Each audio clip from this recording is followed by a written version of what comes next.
Hello students, आप सभी बच्चों का हमारे ऑफिशियल चैनल आरजेटी कैंपस में बहुत बहुत स्वागत है।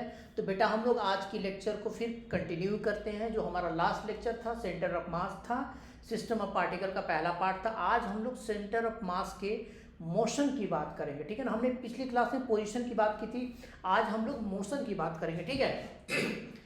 तो बेटा हमारा टॉपिक जो है, देखिए कॉपी पेन लेकर के बैठ जाइए। और अगर आप जेई और नीट की तैयारी कर रहे हैं, ठीक है, तो काफ़ी इंपॉर्टेंट जेई के लिए तो काफ़ी इंपॉर्टेंट टॉपिक है बेटा। आपको ये ध्यान रखना है, centre of mass is very important for JEE. छोटा सा कॉन्सेप्ट है, बहुत ज़्यादा टाइम मैं नहीं लूँगा motion of centre of mass के ऊपर।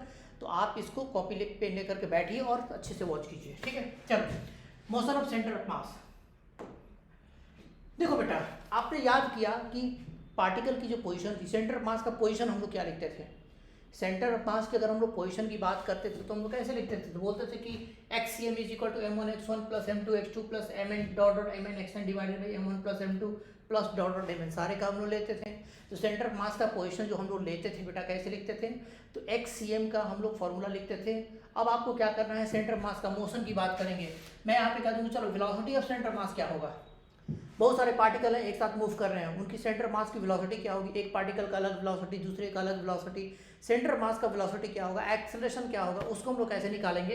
तो बेटा कुछ नहीं करना है, आपको सीधे क्या करना है, जो ऊपर का जो फॉर्मूला है उसको डिफरेंशिएट कर दीजिए। आप इसको सीधे डिफरेंशिएट करो। आप कहेंगे कि VCM, जो VCM होगा ऊपर में होगा मास m1 इंटू x1 का डेरिवेटिव टाइम डेरिवेटिव आप लेंगे तो v1 हो जाएगा, ठीक है। तो आप यहाँ पे लेंगे m1 v1 plus m2 v2 plus ये डॉट डॉट कहाँ तक होगा बेटा, नंबर ऑफ पार्टिकल n है तो mn इंटू वी एन, और टोटल को किससे डिवाइड कर दोगे बेटा, टोटल मास से आप डिवाइड कर दोगे। तो m1 प्लस m2 प्लस कितना हो जाएगा बेटा, mn आपका हो जाएगा, ठीक है। उसी तरह से अगर हम लोग कहें acceleration of centre of mass, तो acceleration of centre of mass में बेटा velocity of centre of mass है, उसको आप डिफरेंशिएट कर दो। तो ACM क्या लिखोगे, m1 होगा, v1 की जगह आप बोलोगे कि a1 हो जाएगा, m2 हो जाएगा, फिर v2 की जगह हो जाएगा a2। आप v1 v2 को डिफरेंशिएट करेंगे, डॉट डॉट कितना हो जाएगा बेटा, तो mn इंटू क्या होगा vn, और इन टोटल को आप डिवाइड कर दोगे किससे, टोटल मास से। तो m1 प्लस m2 प्लस आपका कितना हो जाएगा, mn हो जाएगा। तो बेटा आपको ये याद रखना है जनरल फॉर्म के रूप में कि सेंटर ऑफ मास का जो वेलोसिटी होता है उसकी फॉर्मूला कितनी होगी। तो वेलोसिटी का सेंटर ऑफ मास ये रहेगा। और अगर हम कहते हैं कि एक्सेलरेशन की बात, तो एक्सेलरेशन का सेंटर ऑफ मास आपका इस फॉर्म से आप निकाल सकते हैं, ठीक है ना। तो this is the formula of velocity and acceleration of centre of mass for the different particles, for the collection of particles, ठीक है बेटा। तो ये आपको याद रखनी है अच्छे से, ठीक ना, ये आपको याद रखना है। चलो अब हम लोग आते हैं नेक्स्ट। अगर मैं आपसे बोलूं मोमेंटम की बात, तो बेटा आप एक चीज देखो, पहले डिनोमिनेटर से अगर हम लोग टोटल मास VCM से मल्टीप्लाई कर दें, डिनोमिनेटर का टोटल मास VCM से मल्टीप्लाई कर दें, यहाँ पर डिनोमिनेटर का टोटल मास ACM से मल्टीप्लाई कर दें, तो क्या ये फॉर्मूला ये नहीं हो जाएगा। यहाँ पे देखो m क्या है, टोटल मास। आप कहेंगे कि m इज क्या है, टोटल मास, बोलोगे टोटल मास ऑफ सिस्टम। तो बेटा आपको याद रखना है total mass into velocity of centre of mass is equal to m1 v1 plus m2 v2 plus dot dot mn vn। और ये लीनियर मोमेंटम को भी इंडिकेट करता है, टोटल लीनियर मोमेंटम। आप यहाँ पे कहेंगे p क्या है, तो बोलेंगे लीनियर मोमेंटम, ठीक है ना। तो लीनियर मोमेंटम को भी इंडिकेट करता है। तो आप ध्यान रखना बेटा कि ये जो फॉर्मूला है और ये फॉर्मूला दोनों सेम ही है, ठीक है ना, ये आपको याद। उसी तरह से अगर एक्सेलरेशन, टोटल मास को acceleration of centre of mass से मल्टीप्लाई कर दिया, तो total mass acceleration of centre of mass से मल्टीप्लाई हो जाएगा, that will be equal to m1a1 plus m2a2। ये सब का फोर्स ऐड कर देंगे तो ये हो जाएगा नेट फोर्स। आप यहाँ पे F क्या बोलेंगे, F इज द फोर्स, ठीक है ना, ये आपको फोर्स लगेगा। तो ये आपको याद रखना, फॉर्मूला वही है, बस हमने उसको थोड़ा सा एक मतलब कि ये कर दिया है, आपको चेंज कर दिया है। तो फॉर्मूला वही है, उसमें कोई फर्क नहीं है। तो वेलोसिटी का जो फॉर्मूला है, एक्सेलरेशन का जो सेंटर ऑफ मास का फॉर्मूला है, वो फॉर्मूला इस तरह से भी लिखा जा सकता है। टोटल मास जो centre of mass, total momentum जो होगा वो इंडिविजुअल मोमेंटम के सम के बराबर होगा। नेट फोर्स जो होगा वो सारे के फोर्स, बॉडी के ऊपर जो फोर्स आपको लग रहा है उसके सम के बराबर होगा। ये आपको याद रखना है, ठीक है ना। चलो नीचे में एक पॉइंट हमने लिखा है, net force of is equal to m into ACM। बेटा ये बहुत इंपॉर्टेंट टॉपिक है, न्यूटन का सेकेंड लॉ, न्यूटन का सेकेंड लॉ। बॉडी के ऊपर जो नेट फोर्स, एक्चुअली बेटा क्या था ना कि लॉज ऑफ मोशन में हम लोग सेंटर ऑफ मास इसलिए नहीं यूज़ करते थे क्योंकि वहाँ पर बॉडी स्लाइड करता था।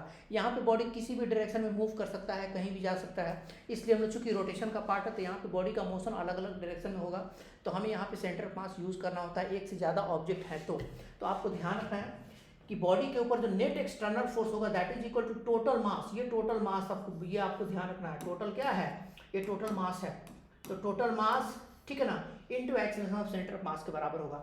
तो net force is equal to total mass into acceleration of क्या होगा, सेंटर ऑफ मास के बराबर आपका होगा, ठीक है। न्यूटन सेकंड लॉ आपको कहलाता है ये, ठीक है, ये आपको याद रखना है, अच्छे से याद रखना है, ठीक है। चलो नेक्स्ट आते हैं, रिमेंबर, आप इसको याद रखोगे बेटा, position and motion of centre of mass of a body और system is only affected by net external force. बेटा मैक्सिमम क्वेश्चन जो बनते हैं, मैक्सिमम जो न्यूमेरिकल्स बनते हैं, ये इसी कॉन्सेप्ट के ऊपर बनते हैं।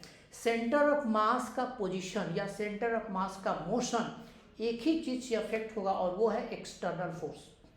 अगर एक्सटर्नल फोर्स चेंज नहीं हो रहा है तो सेंटर ऑफ मास की पोजीशन या मोशन चेंज नहीं होगी।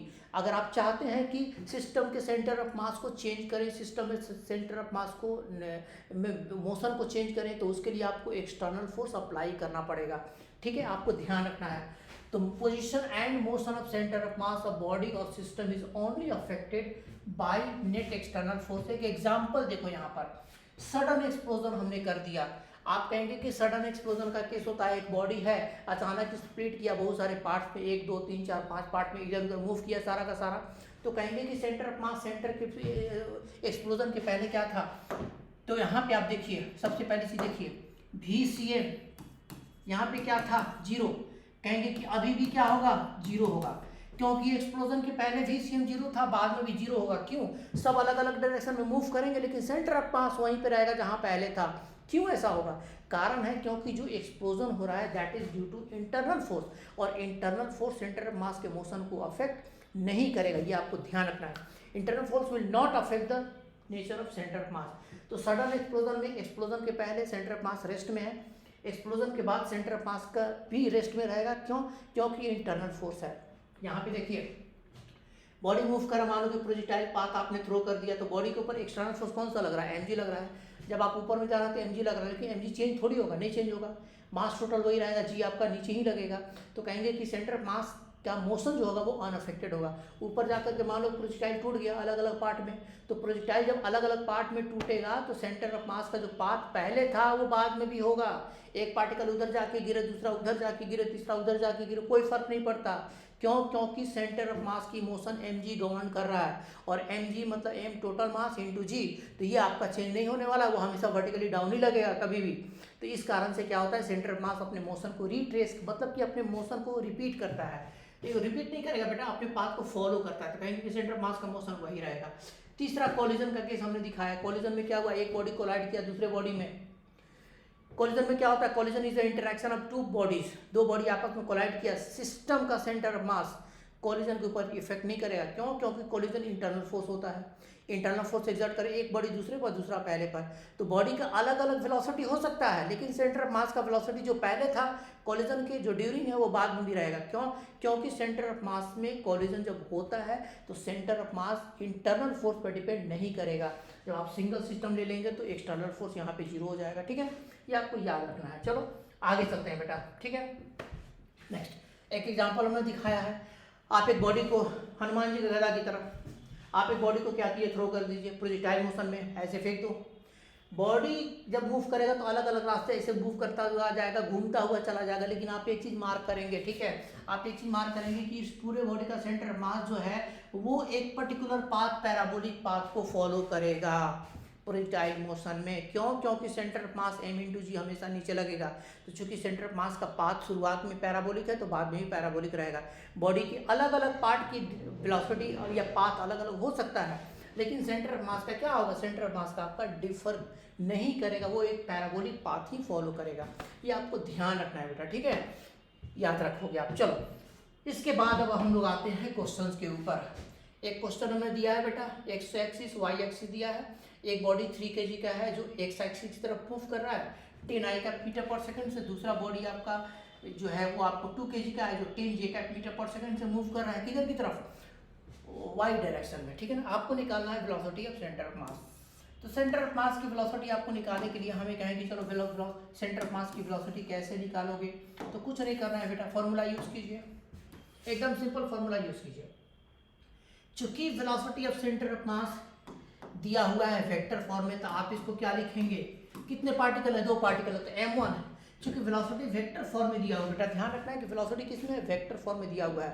तो जब वेलोसिटी वेक्टर फॉर्म में दिया हुआ है तो आप लिखेंगे m1 into v1 factor plus m2 into v2 factor divided by क्या लिखेंगे, m1 प्लस m2। अब इसको आप सॉल्व कीजिए बेटा। m1 कितना है, चलो 3 kg ले लेते हैं, v1 कितना है 10 I कैप ले लेते हैं, ठीक है, प्लस m2 कितना बेटा 2 kg ले लेते हैं। इसकी वेलोसिटी कितनी है, तो ऊपर की तरफ है 10 j कैप, यहाँ पर वैल्यू डाल देते हैं, 10 j कैप हो जाएगा, फिर 3/3 प्लस 2 हो जाएगा, ये हो जाएगा आपका 30 I cap plus 20 j cap divided by कितना 5।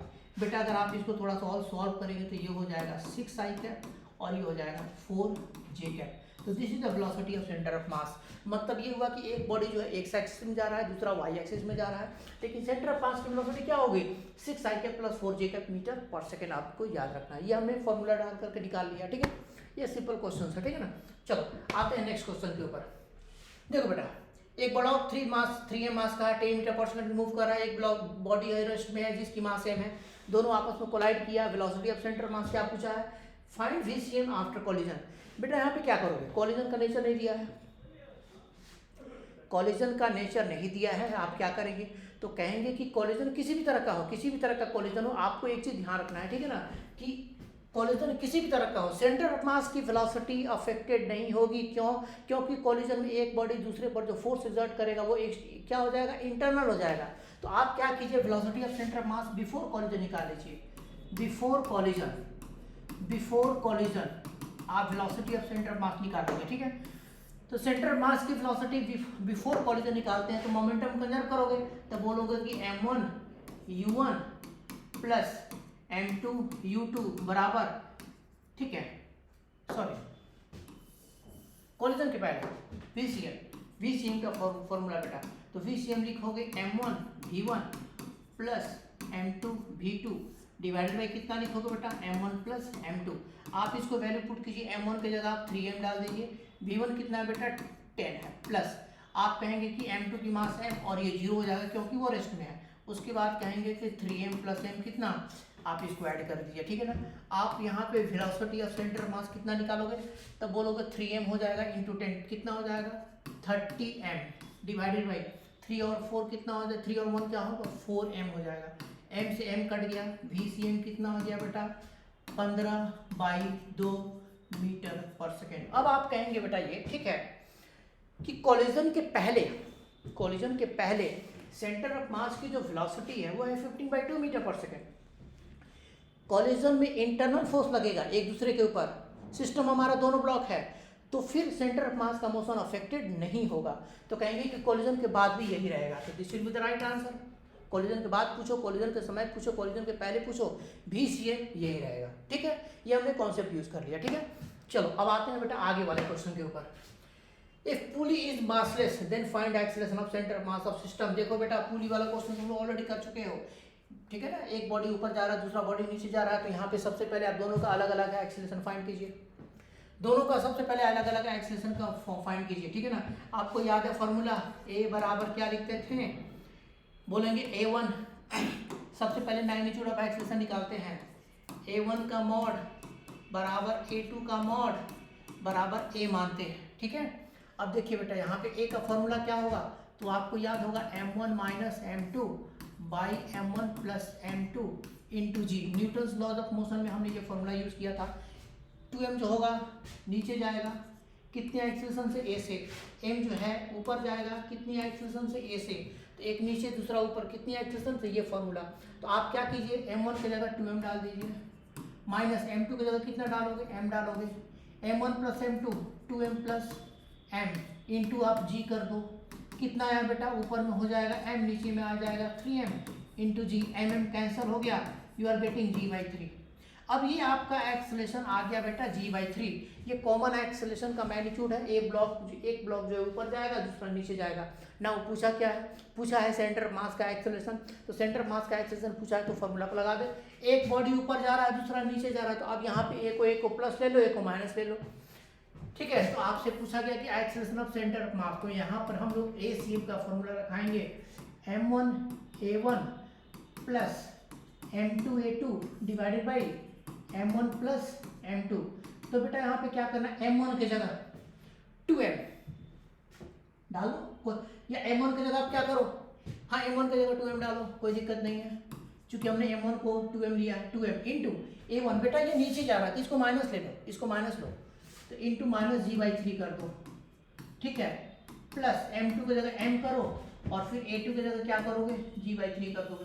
टोटल डिवाइडेड बाई कितना हो जाएगा, 2m प्लस m हो जाएगा। ठीक है, अब आप इसको सॉल्व कीजिए बेटा, कितना हो जाएगा, तो एक आपका हो जाएगा m1, ये कितना हो जाएगा बेटा, m से कैंसल आउट कर सकते हो आप, ऐसा करते हैं। रुको बेटा एक मिनट, यहाँ पे मैंने, चलो पहले लिख लेते हैं पूरा m इंटू एम। अब यहाँ पे m आप कॉमन ले लीजिए, m इंटू जी कॉमन लीजिए। ठीक है, m इंटू जी हमने कॉमन ले लिया, m इंटू जी कॉमन लिया तो कितना आ जाएगा, बोलेंगे 1/3 माइनस 2/3 डिवाइडेड बाई कितना 3m हो जाएगा। m कट जाएगा। ठीक है, m बेटा यहाँ से m इंटू जी, m और m कट गया। ठीक है, दूसरी चीज 1/3 माइनस 2/3 कितना हो जाएगा, माइनस g/9। ठीक है बेटा, माइनस g/9 हो जाएगा। नीचे का 3 आपको यहाँ पे मल्टीप्लाई हो जाएगा, माइनस g/9। माइनस का मतलब हुआ कि रिजल्टेंट सेंटर मास का एक्सेलरेशन किधर है, सेंटर की तरफ। क्यों, क्योंकि बिगर ब्लॉक जो है वो नीचे की तरफ जा रहा है, तो सेंटर मास भी नीचे की तरफ मूव करेगा। तो बोलो तो माइनस ये इंडिकेट कर रहा है, सेंटर ऑफ मास का एक्सेलरेशन कितना होगा, माइनस g/9। तो g/9 नीचे की तरफ होगा। ठीक है, डायरेक्ट हमने फॉर्मूला पुट कर दिया, कोई दिक्कत नहीं है। ठीक है, चलो एक और क्वेश्चन कर लो बेटा, लास्ट। एक प्रोजेक्टाइल है, मास ऑफ प्रोजेक्टाइल 3m दे दिया, थीटा एंगल पे थ्रो किया। कह रहा है कि at maximum height projectile is split into 2 parts, एक हुआ m में और दूसरा 2m में। मैक्सिमम हाइट पर जाकर के प्रोजेक्टाइल जो 3m मास का है वो जाकर के टूटता है 2 पार्ट में। एक m मास जो है फ्रीली फॉल करता है, 2m कहाँ पे हिट करेगा, ये हमें पूछा है। बोला है कि m fall freely where 2m will hit the ground from origin। तो बेटा ओरिजिन मतलब कि एक्स एक्सिस पे, तो आप ध्यान रखिए बॉडी के ऊपर mg नीचे लग रहा है तो उसका हॉरिजॉन्टल कंपोनेंट कितना होगा, 0 होगा। तो सेंटर ऑफ मास का जो मोशन होगा बेटा, हॉरिजॉन्टल मोशन होगा, वो अफेक्टेड नहीं होगा। ठीक है, तो आप सॉरी, तो आप क्या करेंगे बेटा, सेंटर ऑफ मास का पहले आप फॉर्मूला यूज कीजिए, XCM आप लिखेंगे m1x1 plus m2x2 divided by m1 plus m2। बेटा हमने आपको पहले ही कह चुका है कि जब प्रोजेक्टाइल पाथ है तो बॉडी स्प्लिट हुआ तो सेंटर ऑफ मास अपने पाथ को ही फॉलो करेगा। अगर ये स्प्लिट नहीं होता तो सेंटर ऑफ मास कितना हॉरिजॉन्टल डिस्टेंस कवर करता, रेंज के बराबर। ठीक है, तो आप कहेंगे कि XCM कितना होगा, रेंज होगा। m1 की जगह क्या ले लो, m ले लो। तो जब m1 की जगह बेटा m लोगे तो x1 इसका कितना होगा, आप कहेंगे इसका x1 ये है। ठीक है, ये x1 है, तो x1 कितना लोगे बेटा, r/2 रेंज का हाफ, प्लस m2 का मास कितना है, तो बोलोगे m2 2m है, और ये हमें x2 फाइंड करना है जो निकालने के लिए दिया हुआ है। डिवाइडेड बाई कितना रखेंगे, 3m रखेंगे। ठीक है, चलो r ऊपर में बेटा आप ऐसा कीजिए, m को कॉमन ले लीजिए, m आप कॉमन ले लेंगे, r/2 plus 2x2 divided by कितना हो जाएगा, 3m हो जाएगा, m से m कैंसल। ठीक है, फिर आप यहाँ पे क्या लिखेंगे, 3r, ये मल्टीप्लाई हो गया, is equal to r/2 plus 2x2। 3 में से आप r/2 माइनस कर दिए, कितना हो जाएगा बेटा, 5r/2 is equal to 2x2 हो जाएगा, माइनस होगा 6 माइनस 5r/2। ठीक है बेटा, करेक्ट है, बिल्कुल सही है। x की वैल्यू कितनी हो जाएगी बेटा, तो आप कहेंगे कि x2 जो हो जाएगा 5r/4। मतलब ये हुआ कि अगर m जो है r/2 हॉरिजॉन्टल डिस्टेंस कवर करता है, r/2 हॉरिजॉन्टल डिस्टेंस कवर करता है, तो 2m कितना करेगा, बोलेंगे 2m हॉरिजॉन्टल डिस्टेंस 5r/4 करेगा। क्या कॉन्सेप्ट लगाया, सेंटर ऑफ मास का जो हॉरिजॉन्टल कंपोनेंट है वो सेम रहेगा और वो r ही रहेगा। एक बॉडी को m ले लिया, दूसरे को m2 ले लिया, ठीक है, और हॉरिजॉन्टल मोशन को कंप्लीट करके निकाले। ये बेटा आपका मोशन ऑफ सेंटर मास हो गया। आप इसको अच्छे से याद रखना, सारे कॉन्सेप्ट हमने आपको बता दिए हैं, ठीक है। Thank you so much. Lecture अच्छी लगी, वीडियो अच्छी लगी, हमारे चैनल को सब्सक्राइब कीजिए, ठीक है। आपको वीडियो मिलते रहेंगे, ठीक है। थैंक यू, फिर मिलते हैं बेटा अगले क्लास में। Thank you.